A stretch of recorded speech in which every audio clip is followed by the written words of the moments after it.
Mwasibire muta, mwasibye mutya, amahoro, agandi, byaibo, habari gani, muraho, sangonini, kopango, odeo. For those of you who are wondering what that was, these are some of the various local greetings found in East Africa's diverse languages. Welcome to SheCentre, the female podcast, where I dive into the issues and experiences that affect women everywhere. I am your host, Resti Kansime, and I am passionate about creating a safe space for women to share their stories and triumphs. I want to thank you for tuning into my podcast, and I would love for you to join our community and stay connected with us beyond this episode. You can find us on Instagram at _SheCentre_podcast and follow us on Facebook at the SheCentre Podcast. Don't forget to subscribe to this podcast and hit that follow and like button on our social media to be part of the conversation.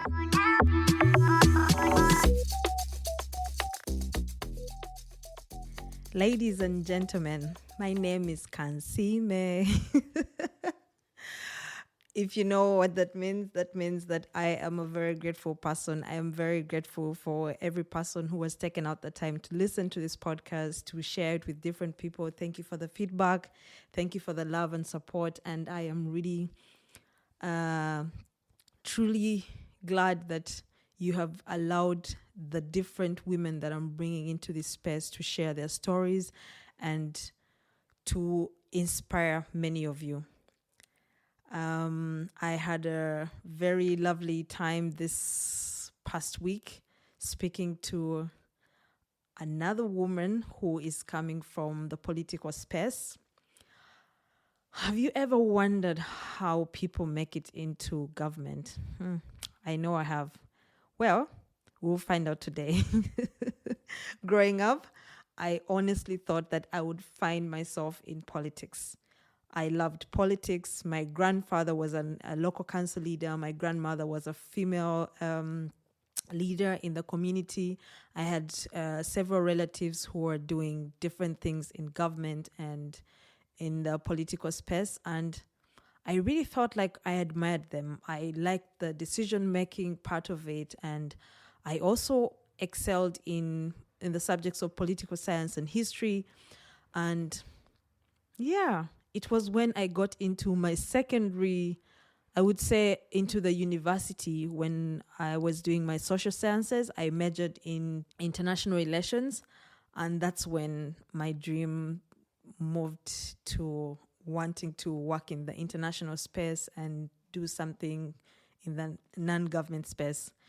But also, it's not quite easy being a female politician in Uganda. It takes a lot of courage. I do feel like I have the courage to do it, but I just don't like I just didn't really appreciate how some of the women are treated. Patriarchy is so high in many spaces in Africa. Yeah, my dream died. Maybe it will resurface sometime in the future.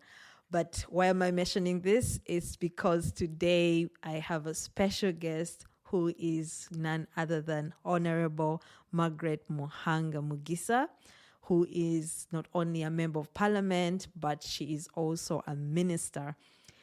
I told you that I was bringing all kinds of women here to share their stories and how they have managed to get to where they are. Today, we get to find out how Honorable Margaret Muhanga Mugisa became the minister that she is, and her life's journey and some of the things that she had to overcome to get to the space where she is right now. I love the courage that she expresses. She's also a woman activist who believes in the equality and equity of all gender as a tool for development. You'll hear more of this in her conversation and the passion that she has for the empowerment of women.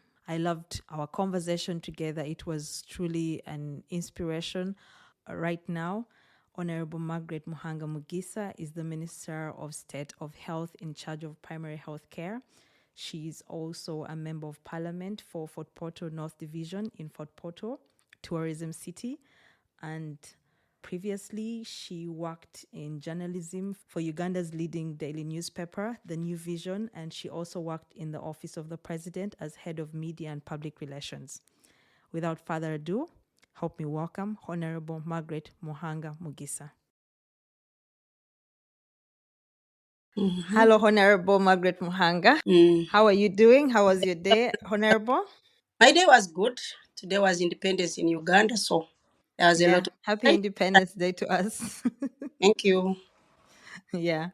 So, welcome to SheCentre. I know I've been trying to get as many people as possible to listen to my podcast and to see the vision that I have. So, I will introduce you in my introduction after our conversation. But I just wanted to get into the journey, to see the journey of Honorable Margaret Muhanga and to try and understand what it takes to get to the level that you're at in politics. My first question would be maybe for you to tell us a little bit about your journey from childhood, how you think that your childhood has been able to impact the life that you see right now, how you see life, and the place where you are. Yeah, my childhood was good. I was born in a big family of 14 children in Mm-hmm. Kanyandahi village. Yeah. Was good life. We grew up as herds people. So I was a herds girl, Mm-hmm. the cattle, and a lot of them milking and doing all the chores to do with cows and all the Mm. household chores. Yeah. At that time, if I remember, my growing up was not so nice because there was a lot of political instability in Uganda throughout Mm. the 70s to the mid 80s until 1986 when the country really stabilized. So Yeah. throughout that time, life was really a struggle. Means of transport weren't available. So we used to walk a lot, many kilometers, Mm. first of all, to find school, Mm. to go to school, to go anywhere, we had to walk. Mm. And also, work was not simple. We had a lot of workers at home, over 30, but my parents Mm. wanted us to work as well, alongside these people that were employing, to look at Yeah. cows, to work in the banana plantations, and also to work in other gardens and also keep the home. We had two workers at home and Mm. um, several others in the farm, but we used Yeah. to work alongside them. Mm-hmm. The only thing that I find with many people that have grown up in the village is that they all know Mm. dig, but we Okay. didn't learn it. We were using all our energy to look after cows because Mm. that was the Mm. source of income at home and also school fees and everything else. And Mm. there weren't many people who were having exotic cows. Many had the local ones, which have not enough milk. So Yeah. ours had a lot of milk, Ganzi, and they would give us a lot of milk. We sell, and then the bulls would also be sold at the beginning of the term for us to go to school. But ultimately, my growing up really shaped me and my siblings. The first Mm. thing is that none of us can ever be lazy because there's no choice. We had to work a Mm. lot. And also, after getting out of like that village setup where everybody thought we were too rich because we had a lot of cows, and Mm. also because we didn't have an exposure, we actually thought having cows, you would be the richest person. But when I Yeah. grew up, Yeah. I discovered that actually the rich people don't even have cows. When I look Yeah. at even the rich community in Uganda, none of them has a cow. Mm. They Yeah. all have banks, they have real estate, they have hotels, they have other Mm. service sector stuff and real estate. And they are not anywhere in cows. Do you The think that's cows people, because in the village that's what being rich was, or was it because you had no, nothing else to compare to? traditionally, anybody who had Mm. no cows, whatever you had Ah. was irrelevant. Mm. So you had to have Okay. some cows in order for you to be Mm. counted rich. But I think part of why people thought those who own cows are rich is because if you had boys, for instance, and they were getting married, you had to take cows to that family. Yeah. You have girls Yeah. and they are getting married, they go with cows Yeah. to their homes. And the essence was that once the person gets into a home, they will have enough milk for their children. It's just for nutritional purposes. So Yeah. because there weren't also other options, like people were not in real estate, where were you going to rent a house when everybody had their own? So Yeah. that Actually, yeah. agrarian society that we grew up in, many things were not serious. Like if you had houses, so what? What will you do with them? In a No village one setting, can. everyone has got their own house, so they won't rent yours. But because that time there were fewer people, I think, with cows, so we could sell milk in the entire sub county and even up to the city. Oh, And yeah, so yeah, that was yeah. really a source of livelihood for so many families. That was their source of livelihood and their source of income. And those were considered the wealthy people. But Yeah, right yeah, now, we know that the wealthy people are actually in yeah, high tech nowadays. They are yeah, in high yeah, tech, they're in manufacturing, they're in so many other things not related yeah, to cows. So my yeah, perspective definitely. really changed as I grew up. Yeah. Mm. When did your perspective change? Like when was it when you finally went outside for Yeah, when I trucks went or outside my home, my father was then still working as a civil servant, but the salary was so small. So the farm was supplementing his income, and actually, the oh, farm okay. was the one giving him more money than his job. So he actually retired early in early 50s so that he can Oh. concentrate on the farm, which is actually bringing him good money instead of hanging on to a government job that wasn't bringing him money. And I also grew up to realize that even employed people are not rich, they are just normal. As long as you are Yeah. under employment, you Yeah. cannot make Yeah. enough money for yourself because the employer, whether government or private sector, will pay you money to keep you afloat, but not to make you Yeah. rich. So I Yeah. Yeah. discovered that people need to do other things, side hustles, aside of their own employment. And that, Yeah. Yeah. yeah, especially in Yeah. countries where the wage bill is still really low due to so many things that I can't elaborate. So you Yeah. need to have a side hustle to survive in this economy. Yeah, I completely understand. So now we understand. I think for most of the people in your generation, Gen X, their stories always start from hard work. That's Mm, something that many of us in our millennial generation, we tested a little bit of it, but not as much.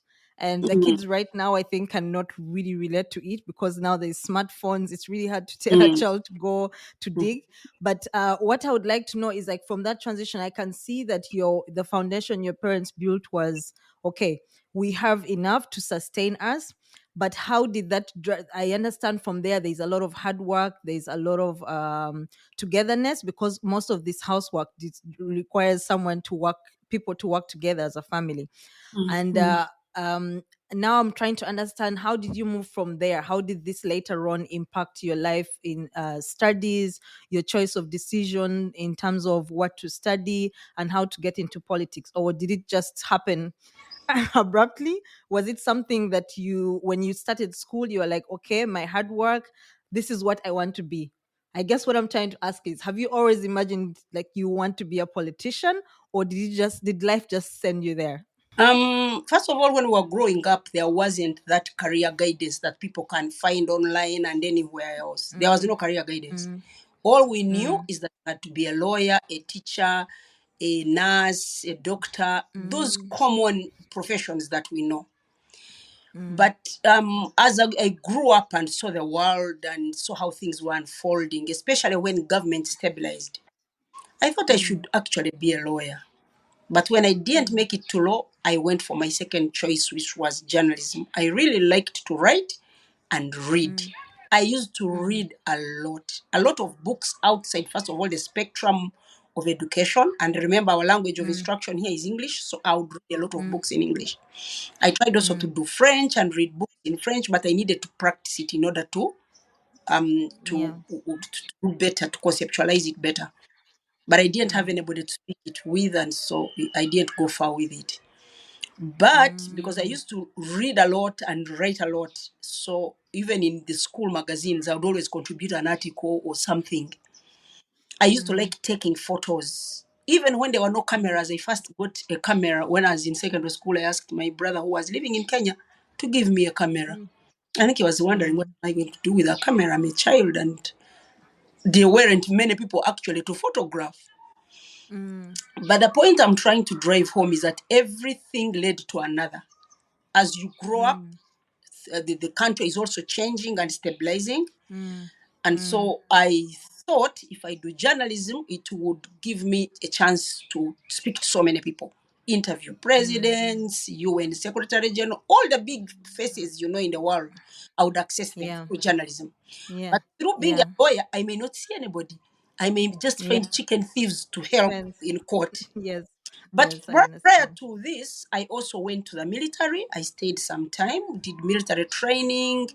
But Oh at that wow. time, we were allowed to go do training and leave because Was it people were compulsory or no. Everybody was being empowered to optional? learn the gun because of the gun Mm. violence in Uganda. So the president wanted educate Mm. people to learn the gun and Mm. demystify gun misuse. That when you Okay, see a okay. soldier, you start quaking because that's how we grew up. Throughout Amin's Mm. time, all those other presidents up to Obote too, there was total chaos and instability. So everybody had to learn a gun, and that's how I went to do military training. First of all, it empowered me a lot in a way that the things you do in the military, you never find them anywhere. Then it gives you some humility to serve people with humility and also to be resilient in when you meet challenges. So how do I go to politics? When I studied journalism, finished and started working with a government newspaper, one of the biggest newspapers up to now in Uganda, actually the leading newspaper in Uganda, the New Vision. While working there, and because I liked a lot to write about the hard stories, so they put me on the political desk.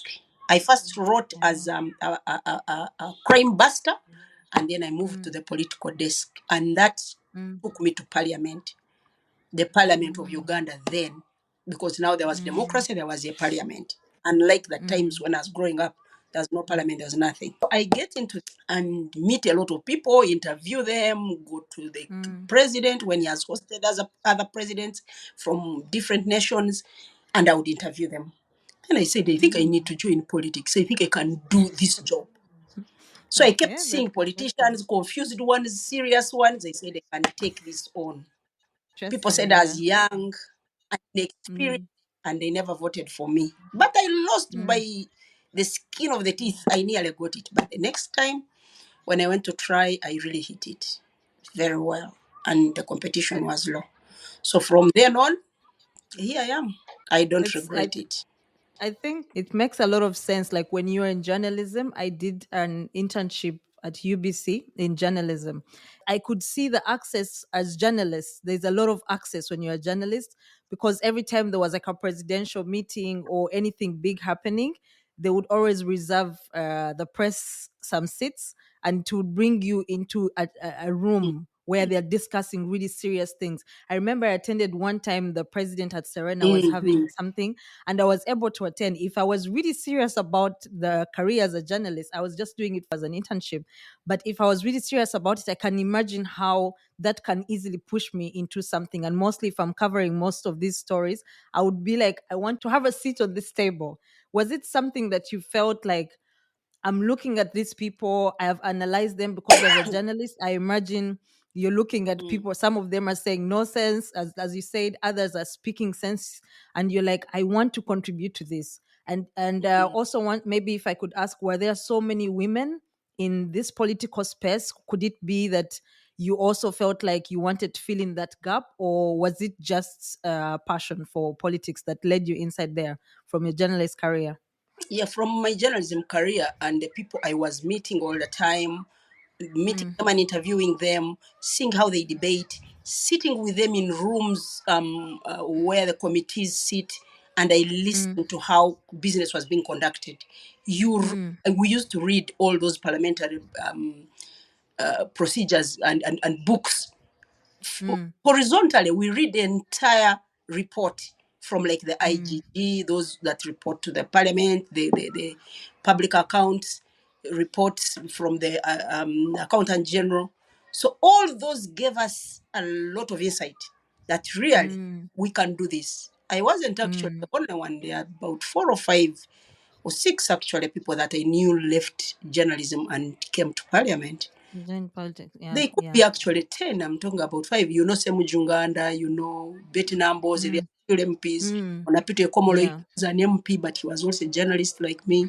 Mm. And it's Some still of them work. happening right now. It's still Yeah. happening right now. There's Moses Yeah. Abusu, I worked with him in New Vision. So many of them came and joined because of Mm. what they were seeing. You see a job you can do and do better. Mm.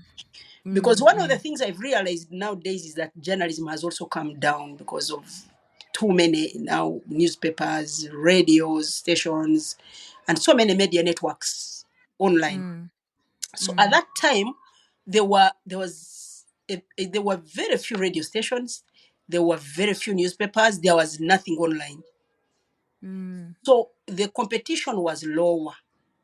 And so we Mm. needed to read everything horizontally. We never left any page unread. Nowadays, they just Mm. pick highlights and then send on social media. By the time On a social newspaper comes media. out, Yeah. people have already what? Got that information. Mm. So Mm. by all that, you keep saying, this is a job I can do. If I can read these papers, Mm. interpret them, write a good story, and it's bought by the entire world, and those who read newspapers were then online. At least by Mm. 1995, many newspapers went online. People could read Mm. hard copy, but also find it on YouTube, on the website of that newspaper. Mm. So Mm. there was a lot of information going, and today it's a different game plan. I know. Every I minute something happens, it's known all over the world. It yeah. wasn't like that during our time because there weren't Mm. a lot of media platforms through which you could send Mm. information instantly. Yeah. You had to subscribe And to it in order for you to get the newspaper online. yes, I did. In my master's research, I realized one of the things I found is that now the social media is feeding the media platforms. Mm-hmm, So something becomes news on social media, and mm-hmm, then now NTV or UBC is like, okay, people want to know more about this. Let's read about it. And of mm-hmm, course, at the end of the day, you have to go and you just have to look online and say, let me interview this person. You don't really have to read a lot because the information is quite easy to access. But I can imagine how it was in the older days. But what I'm really interested to find out is how was it for a woman in this space of journalism? Because I can imagine there weren't that many people in maybe correct me if I'm wrong. I don't think at that point there's a lot of many women who were studying. Most of them, I would imagine, were doing diplomas, nursing, and even up to now, the levels of people who are studying has increased over time since the mm-hmm. I think the 80s and 90s. Were there any challenges that you faced as a woman to it during your uprising in this career of journalism and getting to that space, or was it something that you didn't really find very challenging? Women face challenges wherever they go, whether in the legal fraternity or medicine, every journey, women Mm. face different challenge. You Mm. know, our societies, the world over, not only in Africa or Asia or wherever, the world over Mm. societies are built on patriarchy. So Mm. if you have to fight for your space, even in journalism, Mm. to get a good Mm. story to be Mm. published as a front page story or Mm. um, a big story, as you know, you had Mm. to really work to double the effort. That I Mm. am the one who brings hot stories. We used to call them scoops. They actually, in the Schools, yeah. journalism language, it's called a scoop. So for you to Mm. get a scoop and run off with it and be the one on the front page every day was not simple. So you have Yeah. to use your brain a lot. Pick an Mm. instance that makes news. Have that Mm. sense of sieving your news and knowing which one makes the news. Because as you know, journalism, when a dog bites a man, it's not, Mm. nobody wants to write that story. But if a man Mm. beat a dog, Mm. Everybody Quite would the love to story. know such a story. So I remember Yeah. when as a journalist, one time, one of our sensational journalists went Mm, to a consecration of the bishop. During mm, that consecration, mm. a bird entered the church and disorganized the entire congregation. So this guy wrote about the bird before he wrote about the consecration of the bishop, but wrote about how the bird had disorganized the That's church. news. Exactly, that's what made news. But Yeah. everybody was up in arms that how could a person coming from such a credible newspaper pick a Mm, bird instead of writing about the yeah. function? So they said the function Mm, is a normal and the bishop is being consecrated. So what? mm, So they, mm-hmm. but now the unusual is that a bird came and disorganized the function. So that's why we, Yes. Yes. that's where Yes. I journalists can. come. You go and speak for 5 hours, but they will pick out something that is controversial. Just one That's sentence. Yeah. going Just to, one sentence. let me give you an example. Recently, Mm, the UNAIDS executive director is a Ugandan based in Geneva. mm, She was mm. jogging in her own space, and police keeps arresting her in her own neighborhood. And Yeah. so she said, "This is racist because I'm always jogging with other people, but they always pick on her." So she Mm, has reported to the police. She has done everything, but they keep stopping her. She's the head of United Nations AIDS program, Winnie Byanyima. mm, Happened in Switzerland, and said, "Why would anybody follow me in my own space? Is it mm, because I am black?" So she put it on Twitter. But now the online um, news agencies picked it and mm, started running it a lot on online. And so, mm, so many people put so many comments. But it started with mm. Twitter, which is now X. Yeah. Yeah. Just put it on X, and that's it. That's where it started. Yeah. So Yeah. stories are picked from anywhere. Even your Yeah. past, That's. when you are writing something on Facebook, if you're Mm, putting something on X, if you're putting something on online, wherever you put it, people will pick it and make a mm. story as long as you are a prominent person, because they say prominence makes news. Yeah. So if you are Yeah. not That's prominent, very true. nobody's even interested in writing about you. That's very true. And that's quite interesting that you've actually brought this up. I wanted to ask you, I read a paper. There's a company called Policy. I think it's like a NGO or something like that in Uganda. It's quite new. They were conducting research on politicians and mostly the female politicians, trying to compare their engagement on social media when they're trying to run for campaigns and stuff like this. And they were saying that it's really, really unfair that the female politicians are, in many cases, when people like you are campaigning online, people are not focusing on your eligibility, your qualifications. They focus on specific things that Mm, are trying to downgrade you as a woman mm, and mm, not anything. Could you please mm, tell us how this, because you're a person now who is coming from, it's interesting for you because you are coming from the story side of it, the people who are mm, always looking for stories mm. and And knowing they that the me media, yeah, knowing that the media, you were once these people trying to look for these stories and trying to make it without caring about the consequences or how it's going to impact another person. How mm, has it affected you in the political space when you find yourself during campaigns, you're trying to actually say something sensible, but people are picking up on she doesn't have eyebrows painted or lipstick. mm. What do you say about this? Can you please share? Yeah, when you join the political space, Mm, at some point, I think I did a course mm, which is etiquette and image building. Before I mm, came to parliament, I did that course just to know why mm, do people have dress codes. For instance, if you're a mm, doctor, you're not supposed to be in high heels, grow your nails, paint them, and then show up at a hospital when you're going to work on. So that Patience, yeah. shaped me. Definitely, Mm, I knew that the space we mm, are entering is not simple, because you are now a public figure. Once you are a journalist, everybody, you are bound mm, to be criticized even as a journalist, and a lot of people yeah. dispute your stories. And Mm, also, to go back to what you first asked about, how do other female journalists or even politicians that were working with mm, other you mm, as a young girl and married, so everybody will make a pass at you. It's up to you to mm, say no, because women mm, are custodians of consent. If you mm. agree, then you will be used. because most of the people you are meeting are married people who are just making a pass to just check you out. If you are weak, they'll take you down. If you're not, you'll continue with your work. And so we Yeah. entered that space knowing what we are going for. You ignore everything else, focus on what you want to be or what you want to achieve. Write good stories, become a known journalist, make a difference, change the lives of people, entertain them, give them information. Yeah. Mm, But I educate- think like right now, for instance, like the description of sexual harassment has broadened. I'm guessing back in the day, what you people were seeing as, I'm just going to ignore that you just said this. Right Mm, now, the journalists or the female in the working space are seeing it as, you've sexually harassed me and I need to sue you immediately.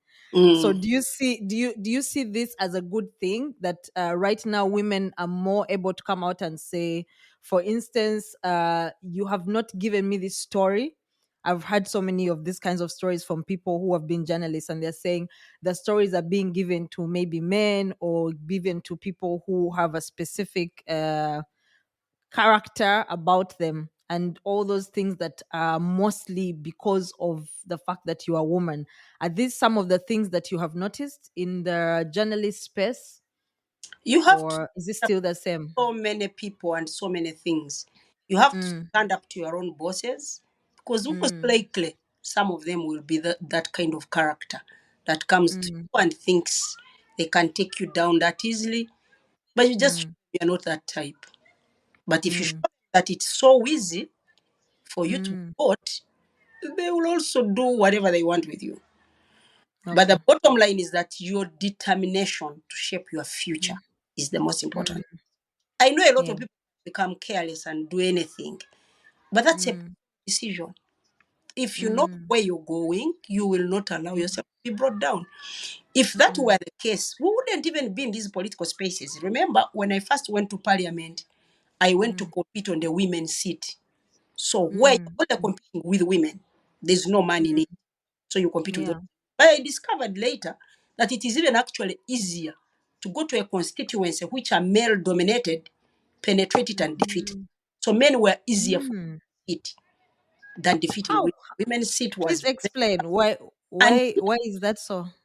I don't even understand it. And yet we have very few people who come from direct constituencies who contest with women and men and come out. Mm, But mm, every woman wants to go to the women's seat. They think it's because it's affirmative action, they should mhm, go there, mm, remain there. There are those who have remained there for years on end. They are women MPs, they mm, to very big positions, but they can never dare contest with a man mm. because Yeah. they fear the social strata, the constraints, Mhm, the mhm, comments that people will make that you are running mhm. in a male dominated area. Or they call it actually Oh, in Uganda a male seat. And yet it's for oh everyone. wow. So you need to explain Yeah. yourself to people that please, this is not for men. It's actually Mm, both men and women. Although the other one is for only women for an affirmative action to have more women in parliament to raise them. yeah. Mm. So all Yeah. those get to Understand. parliament Yeah. some people. The same Yeah. people, the male gender is like that. You don't blame them. Some of them are not even Yeah. serious. It's us who make a point, an issue. Yeah. Because some of Mm, them can make a person, they are not even serious. So mm, it is mm. up to you to make a personal decision and say, please, I am not in that That category. kind of person. Yet Yeah. others, they may take it as sexual harassment, but I've seen people who marry themselves when they have come to parliament and met there. Yes. Yeah. Many of I, them I guess. Yeah. came when did not married anybody, so they get to parliament and get married. Yeah. Because many workplaces have people who are couples. Or Mm, one of yes. Yes. them Yes. Yes. decided to leave after That's that, but they met at work. Yeah, yeah. I guess sometimes it's just destiny, but yeah. You mentioned somewhere about the challenges of the first time that you ran for politics, and you said that you were not able to pass because people felt like you were not qualified enough. Young, they Can you? get young. Yeah. Can Mhm. you tell us a little bit about this? Maybe just some of the challenges that you faced during this time, and how it kind of maybe helped you, or maybe what you learned from it moving forward. The first time Um, that you tried to when run for you're young, I government. think when your horizons are smaller, the network Mm, for is a little smaller. But the Mm. more I got involved in community things and a lot of people knew me, it was easier Mm. to win because now Mm. you made a name, people know you from so many Mm. things. Mm. But at that time, it wasn't even being young because I'd crossed 30, but people had never, young people were not coming to parliament that much unless you were an Mm. MP. So it was Yeah. an uncommon phenomenon. And so people would Mm. believe that a person 30 or 32 is entering Mm. politics. It wasn't, but now we're Mm. 20s in parliament. Yeah. So Yeah. at that time, things evolve, people change their mindset. I was not Mm. the first person in that district within that area for people to see Mm. running in a constituency. So they Mm. thought as entering the male space. But we went to Mm. young people, explained to them, and young people picked it quickly than Mm. older people would still complain because they are in that patriarchy. But the young people Mm.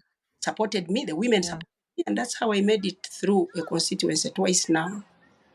Twice now, yeah, that's very good. And I want to ask you something because I know that the time when you were, I think before you got into politics, I can imagine your brother was also on a very huge rise coming into the space.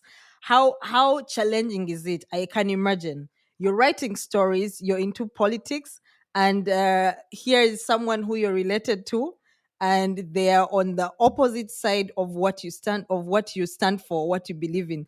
Do you always find that a little bit conflicting, or is it just, this is my young brother, I'm used to him, I'm not going to waste my time?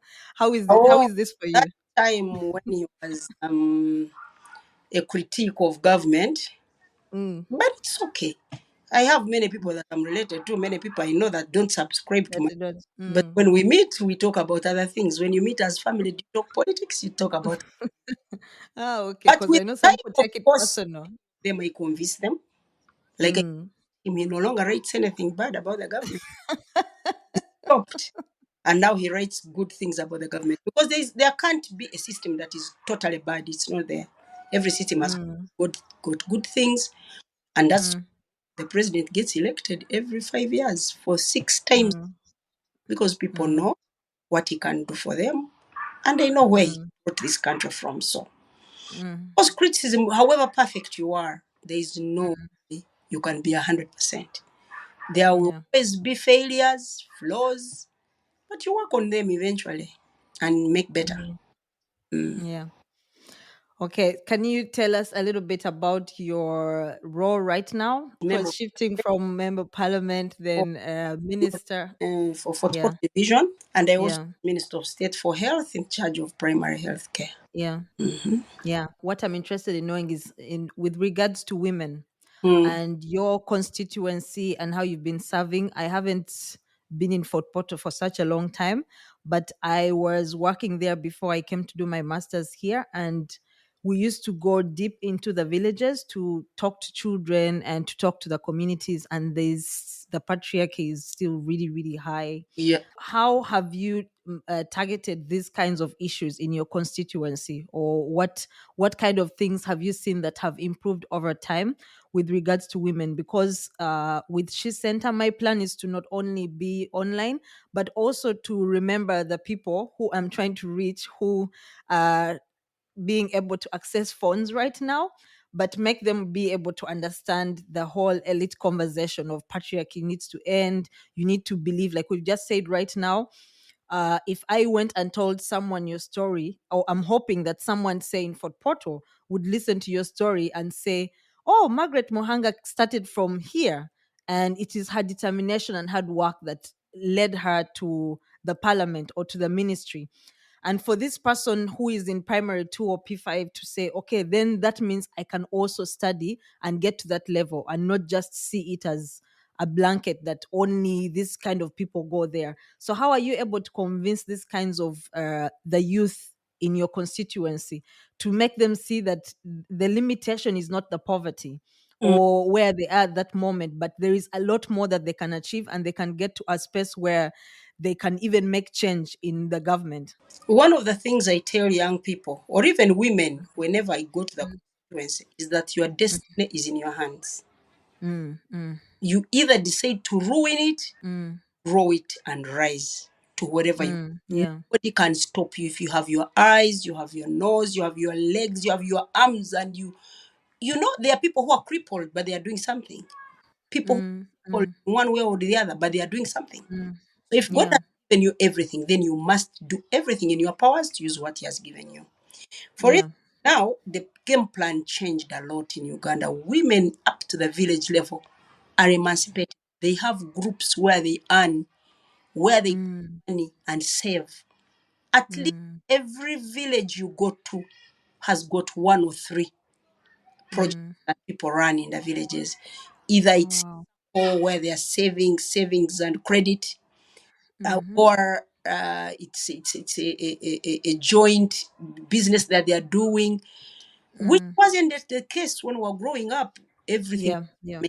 But now, because Mm. even laws changed in Uganda, women can own land, can own one of the biggest, the richest people. Now we have women in the rich Mm. category, women who really Mm. doing so well.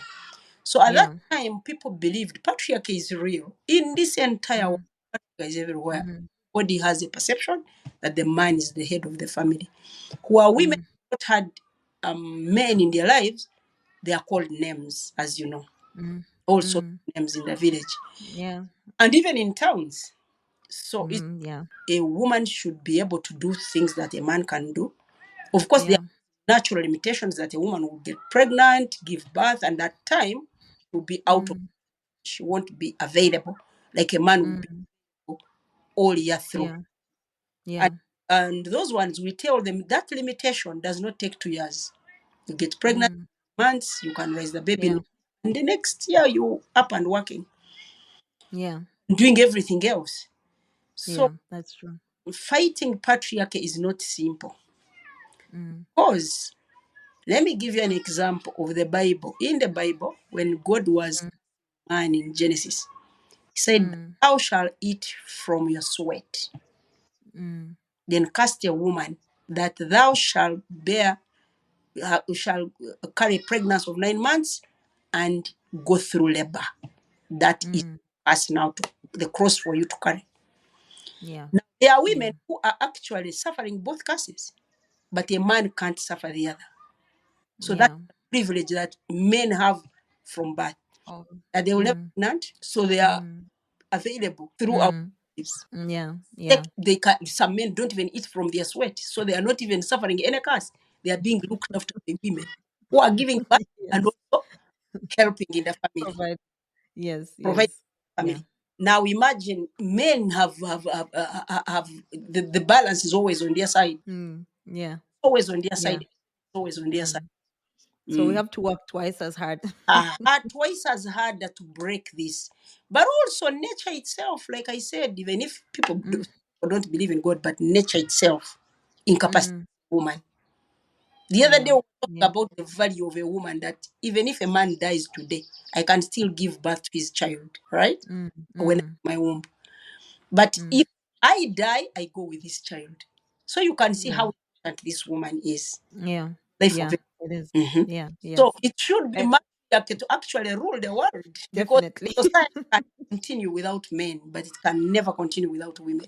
That's Because very, even very true. to fertilize a person, you need that Mm. sperm, but even if you kept it, you can find it. Mm. But if you kept Yeah. the egg and there are only men in the world, Mm. would stop. Yeah. Because That's very true.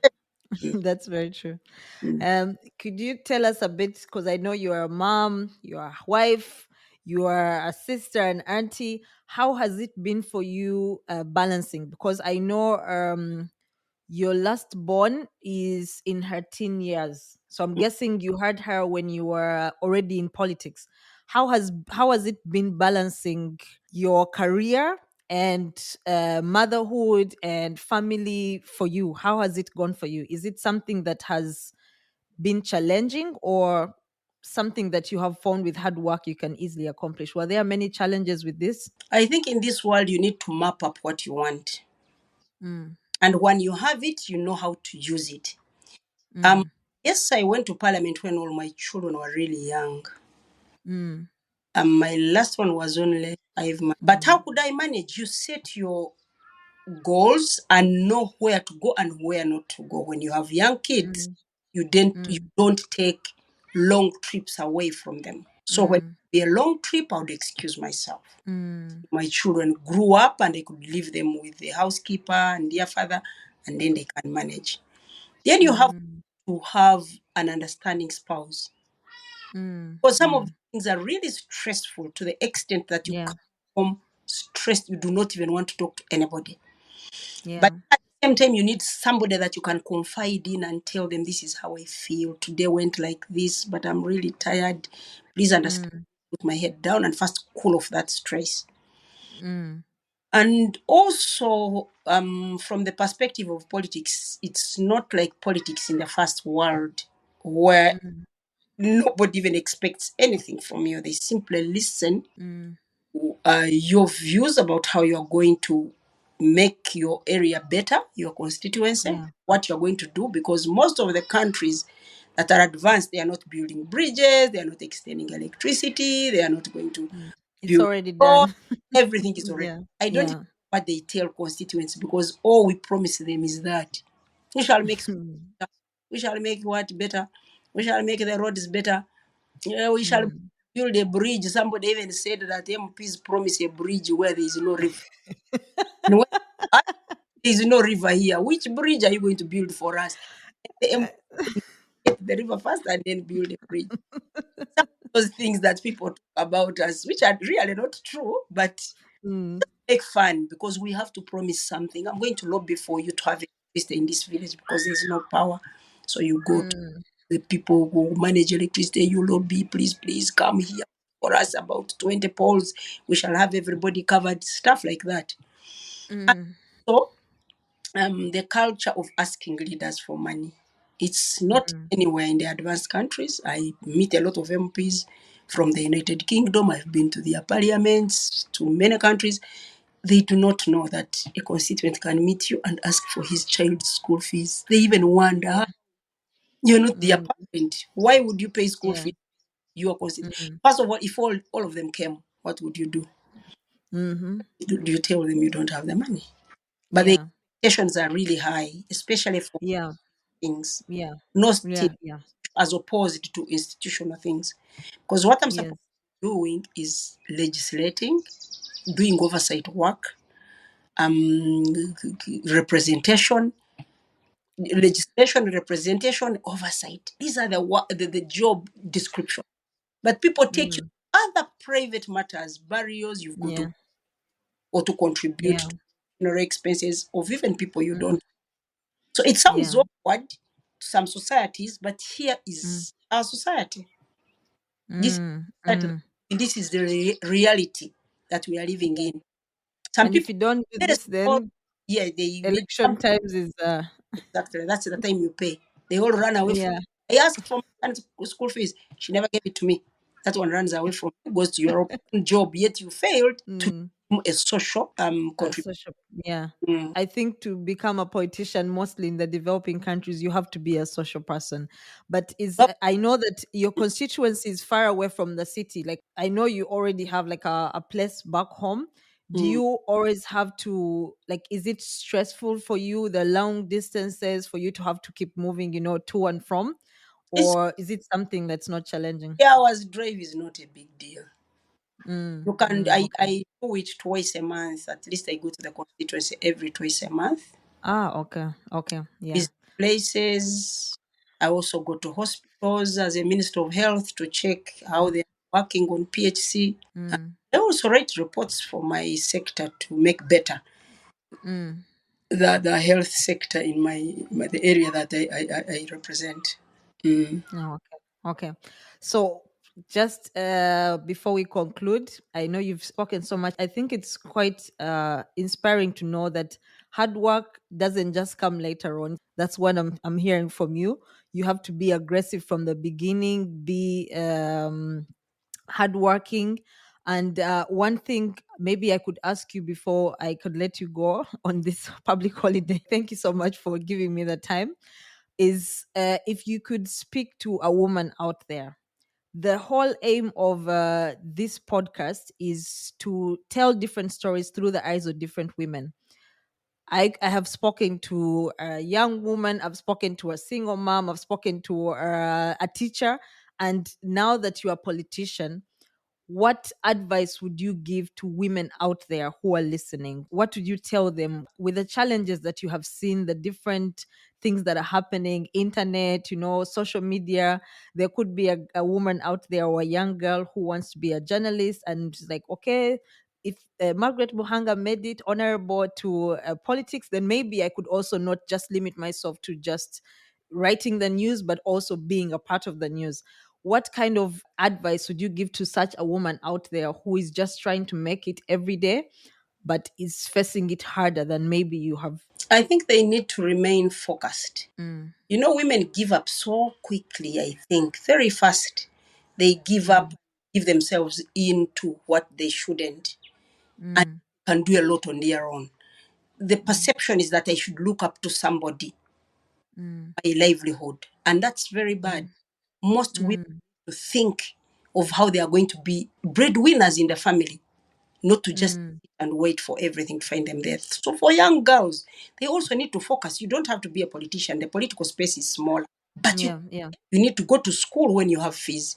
But remember, there's Mm, very high teenage pregnancy in Uganda that many yeah, actually drop out of school to go and give birth. yeah.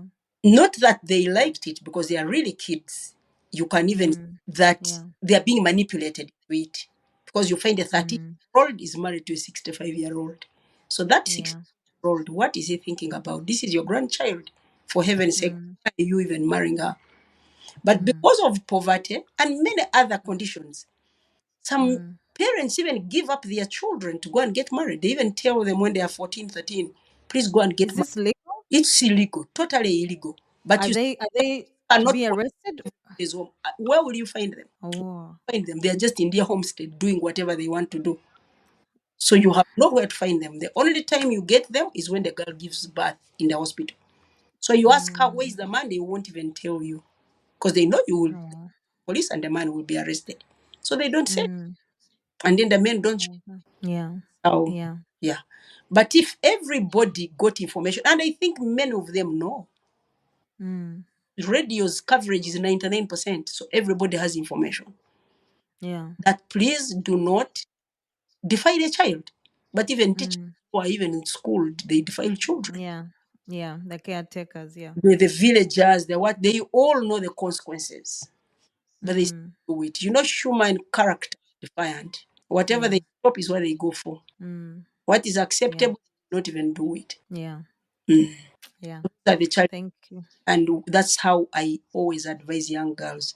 I call them little voices. When they are starting something, somebody comes and says, no, you won't manage. Never listen to those little voices. Push Yeah. until it happens. Focus Mm, forward. Never look back. Like mm, when I grew up in cows, let me go back and graze. It's no longer important. Whatever, mm, chase that dream and get to where you want to be. Don't yeah. pull yourself back and say, oh, me, I have now 5 kids. I think I can't do anything much.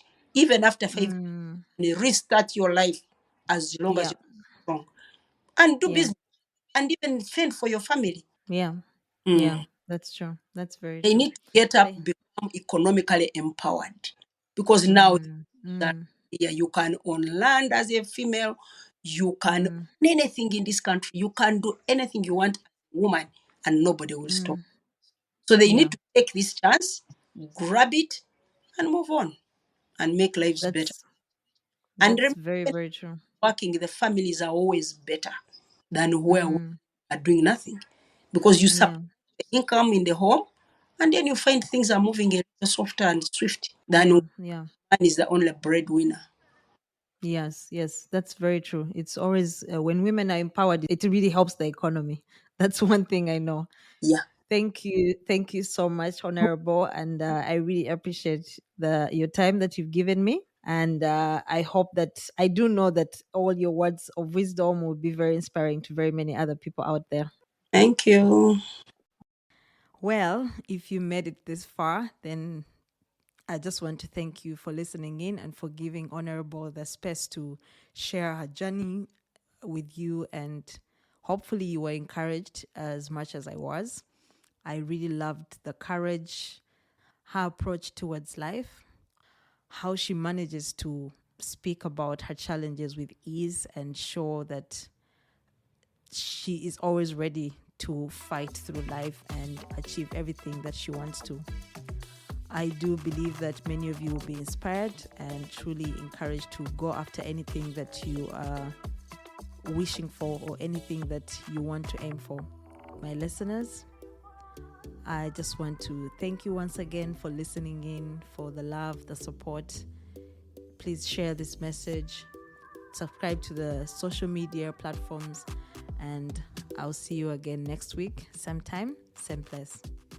Please help me spread the word by sharing our episodes with your friends, family, and followers.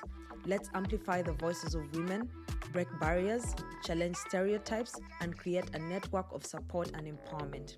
Together, we can bring about positive change and make this world a better place for all. This is SheCentre, the female podcast, where women's stories matter. I love you all. God bless.